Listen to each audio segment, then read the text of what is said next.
In this video, we are going to find the permutation difference between two strings. Hello, this is Jagan from growwithdata. I am posting this video to share my knowledge in Python language with you. If this assists you in your interview preparation anyways, I will be happy. Welcome to the 91st video of the Python interview question series. I have created a playlist, Python interview questions 51 to 100, and I will be tagging this video to that playlist. The code we discuss in this video will be posted in GitHub and the link will be provided in the video description. Now let's see the sample input data and we can talk about the question in detail. We are given two strings S and T. So S is A, B, C, D, E and T is E, D, B, A, C. So here we have two strings S and T such that every character occurs at most once. That means there is no duplicates in S and T, and the T is the permutation of S. That means whatever the characters you have in S will be in T in the same position or in different position. So that's called permutation. So the T is the permutation of S and there is no duplicate characters in the string. Now the permutation difference. How to define a permutation difference? Actually, the permutation difference is the sum of the absolute difference between the index of the occurrence of each character in S and the index of the occurrence of the same character in T. So what that mean? First, we have to get the characters in S. So we have A, B, C, D and E. So index position is 0, 1, 2, 3 and 4. Same way, for the string T, we have E, D, B, A and C. The index position are 0, 1, 2, 3 and 4. Now, we have to find the absolute value of the occurrence of each character in S and the index of the occurrence of the same character in T. How to do that? So, for A, it's going to be 0, or we can just go the other way. So the A is going to be 0, right?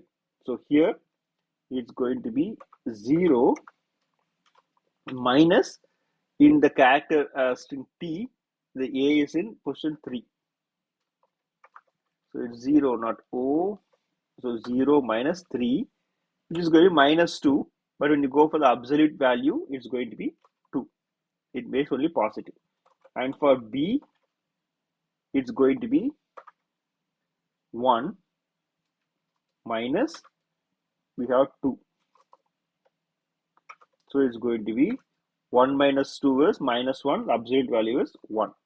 And for C, it's going to be 2 minus, for the string T is 4. So 2 minus 4 is minus 2 and the absolute value is 2. The next one is D. So for D, the first value is 3 minus 1. So it's going to be 2. The absolute value is 2 again. So for E, it's going to be 4 minus E is 0 for T. So the absolute value is going to be 4 again. So we got the absolute value. Now we have to find the sum of the absolute values. Equal to 2 plus 1 plus 2 plus, oh, this is 3, right? So 0 minus 3 is 3. So 3 plus 2, 1 plus 2 plus 2 plus 4. So equal to 4, 6, 8, 9, 12. We have 2, so 12. The output is going to be 12. So this is what we have to do. First, we have to find the index for every element. Then you find the absolute difference between the index position from S and the same characters index position in T, and then get the sum of all the absolute values. This is going to be the permutation difference between the two strings yes and t. So how to convert that? So the three steps we are talking about is find the index position, find the difference, absolute difference between those index positions, and third one is find the sum of values. It's a very straightforward three-step process. Let's take this input variable and then we define a function, def grow with data, and we have yes and t as inputs. First I am making a dictionary. Okay, so for I, index index val in enumerate yes. So for string yes, I am getting the index and value, and the dictionary is going to be the value, right? So d of val, whatever the value is, we are going to get the index as the value. So the value is the element, I can say the element or the character in the string is going to be the key for the dictionary, and the index position is going to be the value for that dictionary, and this is for the string yes. Now I'm going to declare another variable called result, result. This is going to store the absolute value difference and we do the aggregation part. So result equal to 0. Now I'm going to loop in the string t for index val in enumerate t. I got the value and I'm going to get the index also. Now I say the result is going to be the sum of the absolute value of the current index position minus, in the dictionary we have the key and value, right? So d of the value, whatever the index position is, and we get the absolute value and we are getting the sum. Now we say result, yes, qlt equal to, so return result, turn, return result. Let's call the function with the input variable yes and t. We got the error. It says d of val, index minus d of val, key error. So val is here, absolute value, and d is here. So d of val equal to index.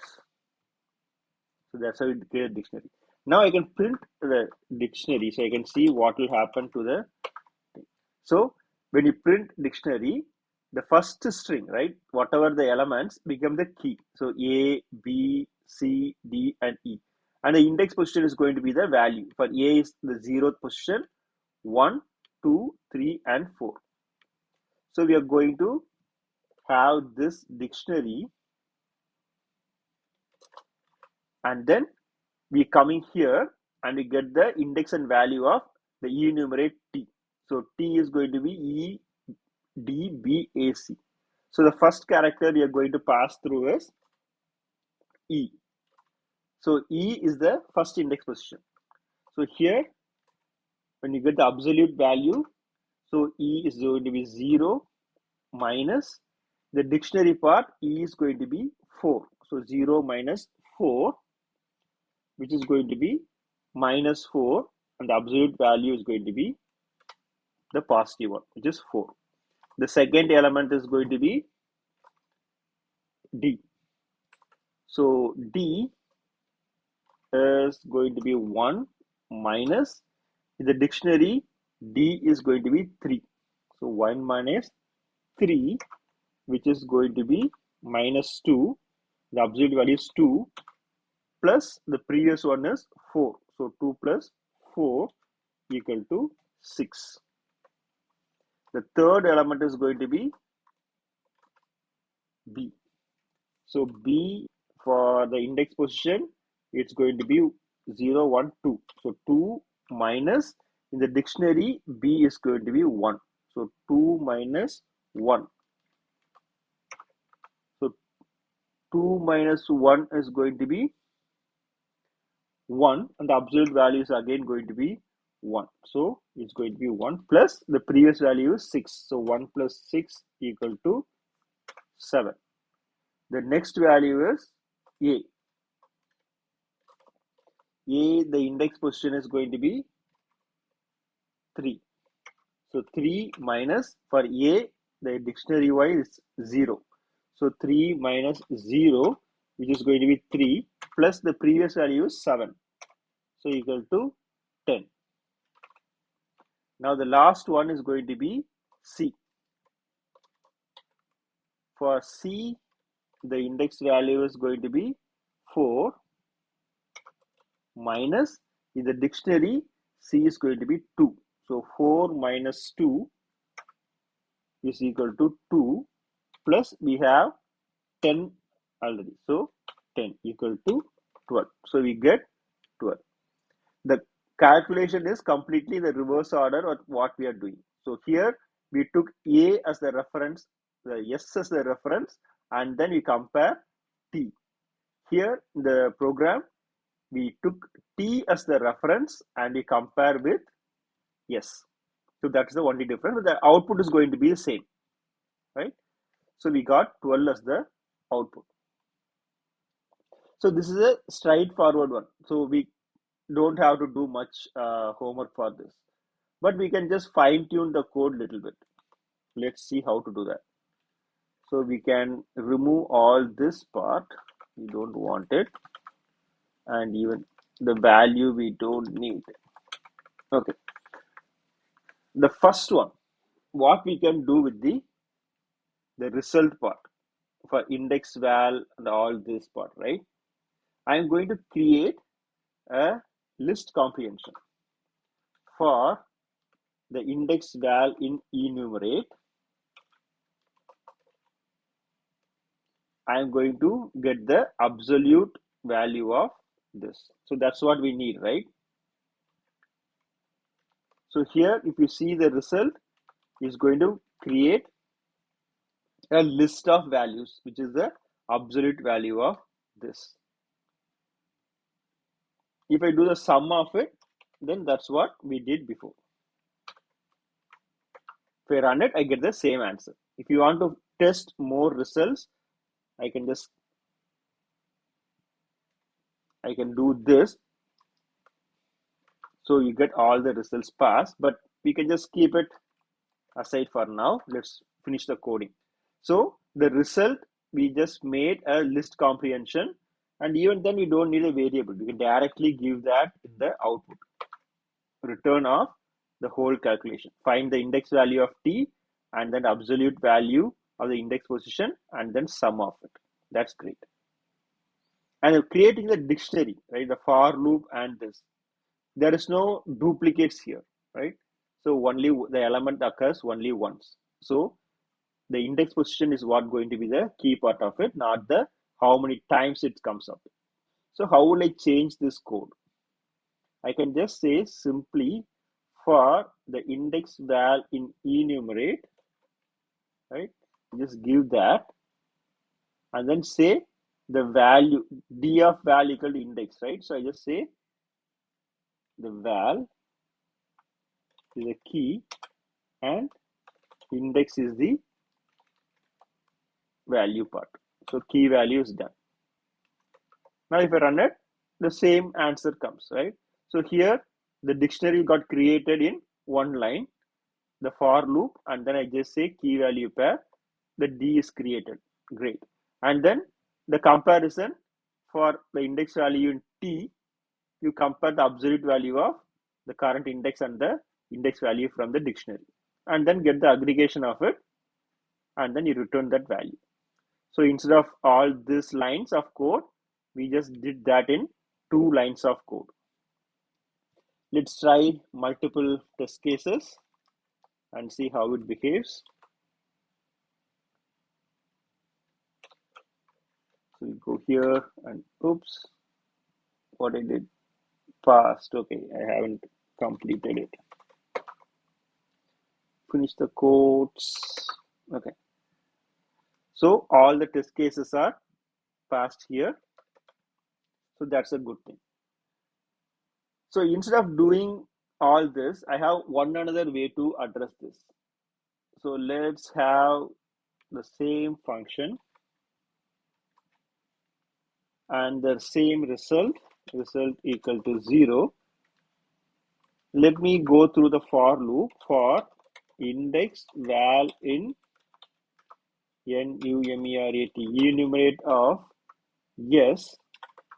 We have the result, right? So result plus equal to the absolute value of index minus the second input string t dot index of whatever the character is.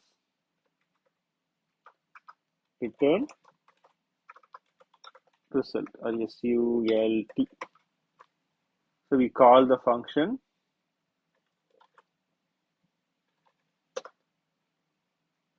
What happens here? It says string object has no address index. INDEX, not INDX. Okay. So what happens here is if I have a string t equal to this, right? I missed the second quotes. Okay. So if I want to find the index position for B, what I can do? T dot index of B. It will give me the index position 0, 1, 2, right? So it's a 2. If I give E, index position is 0. There's the first element, right? And C is going to be the last element, which is 4. So what I'm doing, I'm just getting the index and val from each element in S, and then for that index, you find the index position in T and just get the difference, the absolute value, and the sum. All the steps are happening here, and you just return the result. So end of the day, you get the answer. So here the only disadvantage is every time you have to go in and use the index and find the value part of it. So using a dictionary will be much faster because of the hash value mapping. So it will be much faster. This one is kind of goes in and find it, right? So that's one of the drawback. Other than that, this will be much straightforward and simple rather than you do all this list comprehension and the fun part of the coding, right? This is the simple and straightforward coding part of it. If you want to see the code, you want to practice the code, then you can go to the YouTube channel. This will be in the playlist Python interview questions 51 to 100. The Tamil version also, Tamil Python interview questions 51 to 100. So every video in the description part, you have the GitHub link for the code base. So if you click on the link, it will take you to the code base. The one we're talking about now is the 91st video. So in that video, you get the GitHub link where you have the simple looping logic used, and then the list comprehension we tried, and then the index function which you tried. So we have the 3 different approaches. If you want to join the WhatsApp channel, there's a link here. You can use this and join Grow with Data WhatsApp channel. Hope you like this video and thanks for watching.